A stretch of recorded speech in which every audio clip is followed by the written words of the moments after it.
Good morning. Happy Wednesday, ladies and gentlemen. Welcome back to your Brain on Air with Ollie Vogt Larson. Hope you're all doing wonderful today. I'm happy to come at you today. I'm happy to be here. It's a good day to be in the studio, not even going to lie, a beautiful Wednesday. It's nice and sunny. We're getting into that, we're getting into the lower temperatures, though, for real. We're starting to feel it. I checked the forecast in my area, and I don't know about where you're at, but it's sticking around that, lower than 70 category from here on out, it looks like. So winter is finally upon us. Fall is here, ladies and gentlemen. I personally have been enjoying fall-themed pumpkin spice. It's been great. Fall-themed nights. It's been lovely, you know what I mean? The leaves have been getting annoying, I will not lie, because they are on the car every morning when you got to go clear it off. That does suck. Anyways, let's get into something besides the local news about the weather. For instance, New York City's got some big news today. New York City Weed Dispensary launches cannabis carrier pigeon program. Fox News 5. New York, all right. A dispensary in New York City called The Travel Agency has unveiled a quirky, quote, cannabis carrier pigeon program, testing the use of trained pigeons equipped with miniature backpacks to deliver up to 1 gram of cannabis across Manhattan, Brooklyn, and Queens. Okay, by the way, this is really... Okay, 1 gram. If you know anything about weed... 1 gram is micro. That's little. You could go around the corner instead of forcing this poor bird to fly across the burrows for you. You could literally go buy a dime bag from a guy that's probably going to be like 4 grams at the very least. Instead of, this is silly. I don't understand. Why wouldn't you train them to carry up to at least an ounce? Now you have a reason for delivery. I'm willing to wait like the half a day that it takes it to get to my place. You know what I mean? I have substantial numbers that, like, you really want to move some weight. You know what I mean? This is like, I was excited about this, and then I heard that it's 1 gram. What is that going to do for you? You're going to go give that to some kids, and then they're going to be like, yeah, let's go get high, and then none of them get high, and then they just end up playing Mario Kart together? Because you're not going to get high off of that. I mean, unless you're a real puss, but whatever. In its pilot phase, 20 pigeons ran symbolic delivery routes under supervision from a professional pigeon handler and an on-set animal safety staff. The backpacks underwent multiple design refinements to ensure the bird's comfort, and program leads claim that they have a humane treatment certification. Well, that's good. I'm glad that you're not kicking these things in order to train them. Promoted as a bold, sustainable alternative to conventional delivery in a city snarled by traffic, the dispensary says it plans to scale up the pigeon-based service by 2026. Guys, it'll be in your city soon. Okay, so we're okay. We thought we were moving into a future of drones and Amazon delivery service, and that's not happening anymore. New York City is pioneering carrier pigeon weed delivery services again. Ladies and gentlemen, I'm not lying to you. This is the future. They are bringing this to your city by 2026. There's going to be dispensaries on your street corner. Yeah, they're only going to be able to carry 1 gram. That's not going to really get you high, but it's going to be something. It's going to be something. You know what I mean? You can give that to your grandpa if he's having a tough day, but it's not going to do anything for you, but be a good person. You know what I mean? Just like the pigeons. They look at this. I'm amazed that they were so concerned about the bird's comfort that they designed these backpacks. They went through multiple things to get a humane treatment certification. Good for them. At least we know that our weed is being delivered not on the backs of children across the Mexican border, and instead on the talons of a shitbird across the boroughs of Manhattan and Brooklyn and Queens. How beautiful. That said, many observers see this more as a marketing stunt than a serious, viable logistics plan. Totally agree. Some animal advocates have raised concerns about the ethics of involving live birds in commercial promotions. You know what? Yeah, if you can have birds at your wedding, you can have them deliver you a joint. That's my opinion. You know, with those stupid people where they got a dove and then they release it in the air to like symbolize that they're free together or something. I don't know what it's supposed to represent, but people really do use doves for shit. So I'd say if you can do that, if you can use birds on your table at Thanksgiving, isn't it better that we actually have them alive, but they're serving some purpose in humanity? Like, I'm going to be honest with you, animal advocates groups, listen to me here. Wouldn't you rather have animals being sort of like Flintstones types of, like, you pull out a vacuum from your closet, but it's actually an elephant, and then they just, like, you get the carpet all clean with it? I'm curious if you would rather we keep animals alive, but they serve a purpose to us, or would you rather we kill them and eat them? That's the only two options. It's only the only two options. That are zoos. That are zoos, ladies and gentlemen. So yeah, New York. I hope that this will be branching out soon enough. It's big news if you really care about shit like this. You know, I personally, I will continue to support my local weed farmer until eventually, of course, this carrier pigeon business, comes to my town, and then I'll probably start using that because once you train them to start carrying an ounce, yes, I will absolutely start using them. Then you're going to run everybody out of business. Then Amazon's over, Jeff Bezos is homeless, moving on. Political streamer Hasan Anabi, yeah, I think so. Hasan Anabi, accused of animal abuse on his dog Kaya. This is horrific. Twitch streamers. I don't know how many of you guys know anything about any of them. I don't know anything about any of them. I know W Speed. That's about all that I know. A clip recently from Hasan's October 7th Twitch stream went viral after Kaya yelped shortly after he scolded her to, quote, please go back, when she moved from her spot. Critics argue the timing of his hand movements and the yelp strongly suggest that Hasan may have hit a button to trigger a shot caller.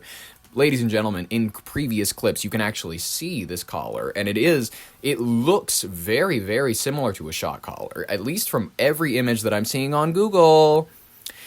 That's no good. In reaction, Hasan has denied using a shot collar. He claims Kaya, quote, clipped herself on something when getting herself onto the bed, and that he, quote, didn't touch her or press any button.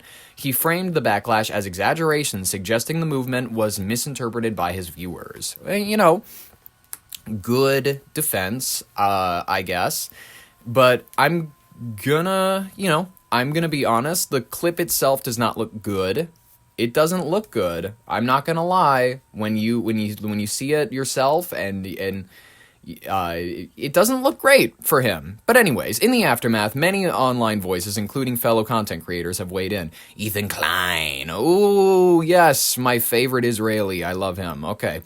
Ethan Klein vehemently, H3H3, for those of you who don't know, vehemently accused Hasan of, quote, horrifying animal cruelty, and claimed the clip shows him activating the shot collar for a minor movement. So as you can see in the clip, I'm going to put it in the link in the description because warning, it is a little upsetting. And I will play it for you on the show here, but I'm going to warn you again before I play it because it's whatever. But I think it's important to share this because this is genuinely, if you don't know who Hasan is, good. That's probably for the best. But he's a politically left-wing person who streams on Twitch, I think it is. He's like less respectable than Destiny in the sense where he's not a well-spoken debater. He's very much he gets angry and he like expresses his opinion and like talks like that. He's like part of this bro movement, the podcast bro movement, but he's on the left side. So I personally, I'm not the biggest fan of his because he's one of the biggest callers for violence. He is dramatically, guys, this person, he is comfortably sitting on like the line of socialism that we're willing to kill other people for. It's a little concerning, and this is just from my sight and my personal view of him. If you have a take on him that I have not seen, I would love to hear it, because maybe I'm wrong. Maybe I'm ill-informed, and I would love to reformulate my opinion. Because, I don't want to think that this guy's evil. I don't want to think that anybody's evil. I don't want to think that this guy's, shocking his dog. I don't want to think that Hasan is kicking his dog for, moving off of a bed. And it is literally moving off of a bed. I'll play the clip, but whatever. Meanwhile, others in the streaming community, like XQC, have noted the evidence is compelling, saying there is a 98% chance, but stop short of definitive proof. On social media, Reddit and X, users have dissected the clip, examining whether there is an audible zap sound or whether Kaya's collar appeared to blink, and whether Hasan's hand motions line up to the shock collar activation. General consensus seems to be that it does. Some defend Hasan, asserting that the collar is a harmless device, like an AirTag setup, but it does not appear to be such. Like, there is no space where you would see, because you know how AirTag collars, you always have the Apple logo, at least the shine of the silver button visible. There's no such thing. This is a box-like device that would clearly have two prongs that would sit in the dog's neck, and that Kaya's movement, this is quoting to them, the dog's movement is rather shock, not shock. It's a reaction caused by clipping her nail on the side of the bed. As of now, no independent confirmation has emerged that Kaya was shocked, and no animal welfare agency has publicly announced an investigation. The incident remains in the realm of public debate. Ladies and gentlemen, the collar very evidently, if you can see it in the clip, he reaches for his desk, and his fans are making this ridiculous claim that it's a nail getting caught on the bed. The dog does not yelp or moving its paw. It does not do a thing where it would be a reactive pullback from catching your nail on anything. You know what? Let's just go ahead and let's play this clip, because I want to see this. A moment of anger. The dog's sleeping. Anger for something that is just so he's routine, talking, so silly, and then it's moving its head. Problem. But it is emblematic. Slowly it stands up. Of America's much more consequential. It steps a little off the bed. Okay, it's the same reason as puts his paw on the floor. Kaya, please just fucking go. Just stop. No, nail getting caught on it. Christ, no, nothing. You're being such a baby. Here, let's replay that. Just fucking go. Just stop. Yeah, he reaches for something very clearly. Jesus Christ, what are you doing? Yeesh. You're being such a baby. Dude, it's being a baby for standing off of the bed? You're making her stressed. She just literally is so incredibly spoiled from... Spoiled, because she wants to stand off of the bed. All right. Actually, I think that just because I'm so personally disgusted by acts of what I believe to be animal cruelty, I'm actually going to go ahead and we're going to do a side segment real quick called His Worst Moments. So I'm going to go ahead and I found some clips that were actually clear examples of him making calls for violence throughout his career. So let's just go ahead and revisit some of his best moments, ladies and gentlemen. If you cared about Medicare fraud or Medicaid fraud, you would kill Rick Scott, okay?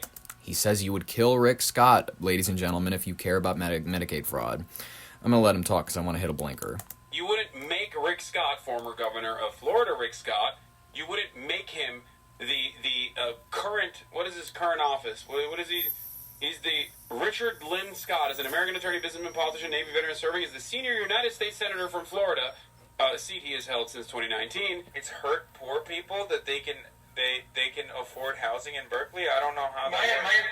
My understanding is that the property owners who have properties there choose just not to rent it at all. Yeah, kill them. Kill those motherfuckers and murder those motherfuckers in the street. Let the streets soak in their fucking red capitalist bloods, dude. I'm sick and tired of it. Left-wingers, liberals, you need to be fucking showing your opponent's guts on there, okay? You need to be gutting them. You need to be shanking these motherfuckers and letting their intestines just ride on stage. What the fuck is this shit, man?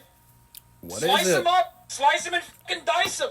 What the fuck is this? 874 Bellevue Drive, and I'm gonna kill you with my AR-15. Like, that's the type of messages they were leaving in this dude's office, and he's resigning. Like, this is his last term.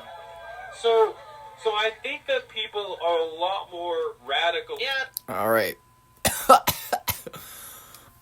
Well, there you go, ladies and gentlemen. There he is. There he is in, like, his truest colors, as you can probably see. But very fun. I think it's very fun that we remember. This guy, by the way, he's former host of the Young Turks. I don't have anything against that organization inherently, but they produce some real loony folks. At least, like, not loony in the sense where they're, like, crazy and they shouldn't be listened to. I think Hasan has some genuine opinions where I'm like, okay, I could, he's got a point. Just like anybody. I'm sure that you listen to anybody for 5 minutes and you're like, okay, I'm sure that you have a point I agree with you on. But in general, do I agree with you that, like, there's a lot of people that need to die in order for America to function as a society, in order for us to go forward as a nation? Am I in agreement with all of that? No, I'm sorry. I can't get on board with that, guys. There's this new movement, like, on particularly my side of the left, like, in general, where they just are supporting radical acts of violence, and it's like, it's making room for it by going like, oh, well, it was like, he's like, rich, or like, he like probably like poisoned a river or something. He probably was like involved in 3M, and it was like he signed something and like didn't think about the full consequences. But like, no, he knew what he was doing because he was like a capitalist evil pig. And I'm like, I don't know that listen, I hear what you're saying on a lot of angles. I'm like, okay, I don't love corporate greed. I agree with all of this stuff. I want to dismantle all of these. I'm not in favor of Luigi Mangione. I'm not in favor of, these twinks that you want. He's not really a twink. He's more of an otter. I'm not in favor of these guys that you want to just you want to make them martyrs, that you want to make them heroes because they shoot people that you disagree with, I want to Tyler Robinson. There you go. He's another example where it's like people are there's certain, not a lot of the left, but there's certain tiny fragments of it that they're heroizing this gentleman. They're putting him up on the pedestal that I think him and his boyfriend would enjoy that he is being put on. I don't know, but then again, he probably didn't do it. We don't know. Who knows anything anymore? But guess what? Apparently the FBI doesn't know anything anymore, because we're going to move on from Hasan.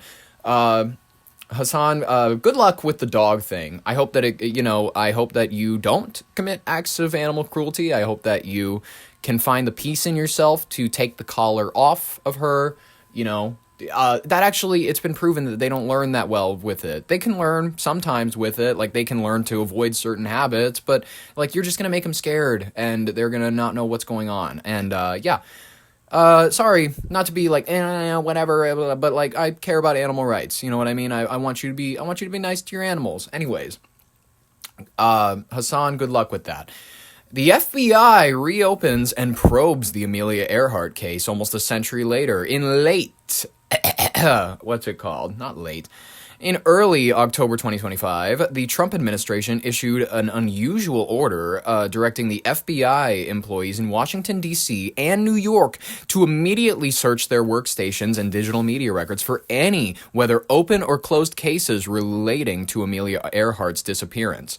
The message came flagged as high importance and gave staff a rapid deadline to report back. This renewed investigation appears to be part of a broader push by the administration to declassify and release all government files pertaining to Earhart, a move announced in late September. While Earhart researchers think that the most relevant documents have already been released, this action has sparked speculation that there may be undisclosed material. I'm so sorry for my dyslexia. Jeez. Potentially government files or archival documents that hadn't been fully examined or made public. Guys, okay, so once again, we're going deep. Kash Patel and his weird little lizard eyes they're searching through anything. What can we do? What can we use to distract? What can we throw out there as a smoke bomb? you don't see us, bam, we're gone. We're on the island again. And then there's this time, we throw the kids on a boat and we send them off to sea. And then you never hear from them again. Cash Patel is going through those files and he's going, all right, Amelia Earhart, something. Guess what, guys? We're going to figure it out and we're going to confirm it. We're going to confirm it this time. She was a World War II spy spying on the Japanese for the Pacific Theater. That is, listen, I know that there's no evidence for it. There's no, long-standing proof in the public eye, at least. There is no other way that you can describe that you can explain why they are reaching for this of all things. Who is still asking questions? We all were satisfied with Nikumuroro and her being eaten by crabs. We were satisfied. We were okay with that story. And now you pull this shit? Now we have to go start questioning again? Like, oh, maybe she flew into a UFO and then they both plummeted into the sea. Maybe she landed on a battleship and it was controlled by the Armenians. And maybe she's living in, I don't know, maybe she's living in Egypt now or something. So there's a lot of leads. But this long-standing conspiracy theory, listen, it's recently resurfaced due to the FBI probe. This is their own making. And I'm perfectly willing to say, look, if you want to confirm all of these other government theories, if you want to confirm to us that aliens are real, if you want to confirm to us that the Greys exist, if you want to confirm to us that Amelia Earhart was a spy for you guys, and it wasn't just some oh, she's the first woman pilot and she's going to fly around the Earth. That was bullshit. Her flight pattern makes actually no sense if you track it out. If you actually go on a map and track out her flight pattern, it makes actually no sense. Even if you account for the distance per gallon of gas that her vessel would have been able to take, this does not account for the weird ass stops that she stopped at. She met with huge officials. There is eyewitness testimony of her landing near Howland Island, yes, her landing near Howland Island, and this is factual, that they have testimony that her and Noonan, her navigator, were taken by Japanese soldiers.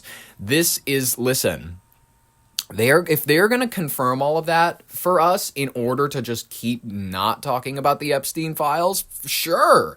Because then guess what, guys? This is actually kind of good, because we're going to have a ton of stuff confirmed that we never needed, but they're going to serve it to us. MLK is next. Martin Luther King Jr.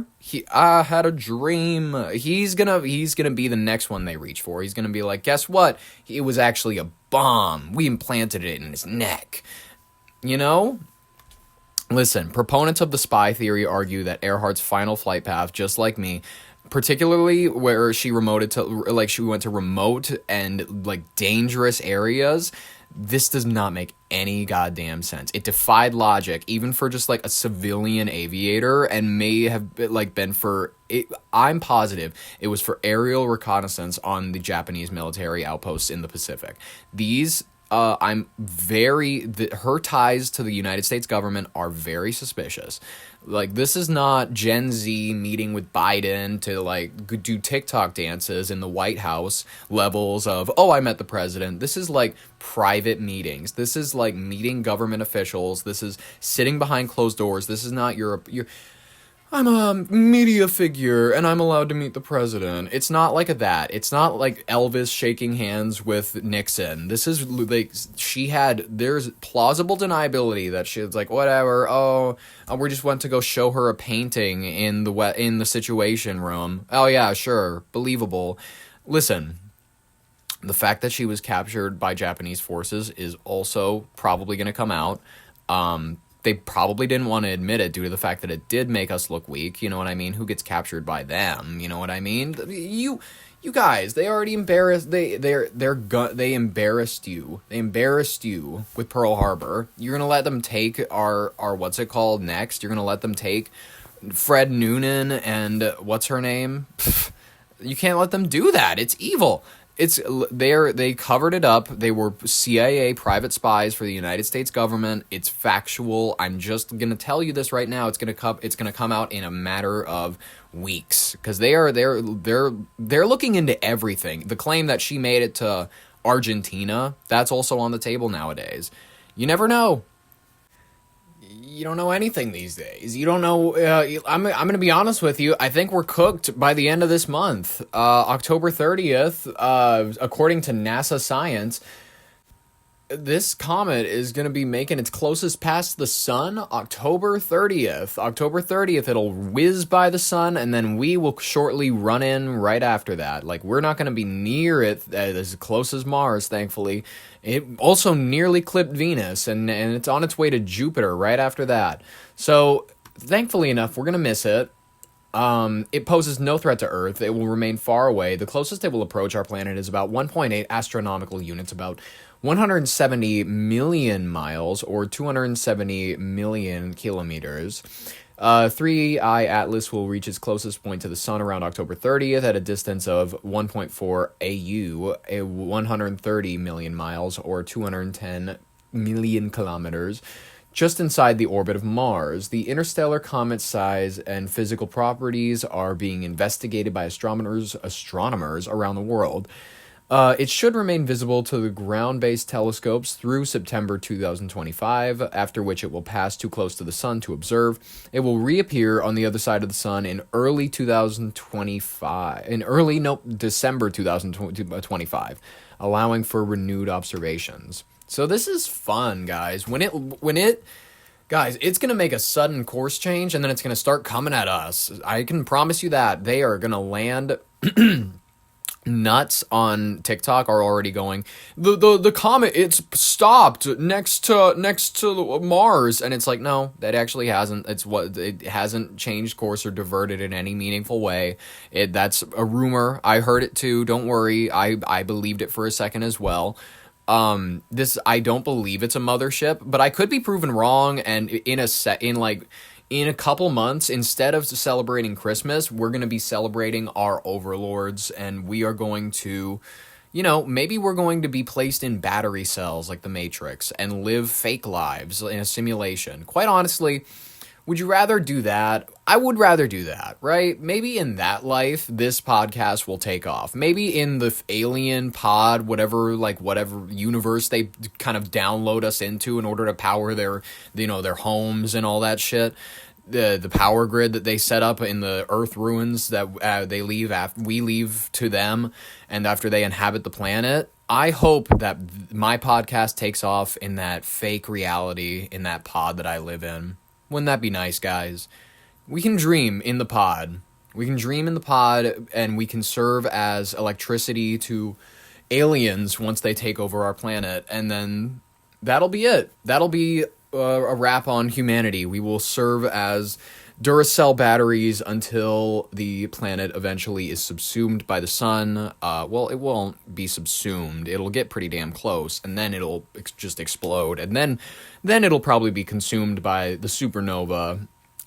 Anyways, I think, speaking of a wrap on humanity, I think that's a wrap on the show for today, because October 8th, it's a beautiful day outside. I got a lot of shit to do, but I just wanted to throw this one out there for you. We're probably going to get this out before noon. Who knows? But if I do, celebrate me. Anyways, I hope you all have a wonderful rest of your day. If you enjoyed today's episode, please subscribe. Please, do the like, whatever you do. Enjoy the rest of your day. I appreciate your time. Thank you all so much for listening. This has been your Brain on Air with Ollie Volt Larson. Yes, with me. I hope that you have a wonderful rest of your day. Bye-bye.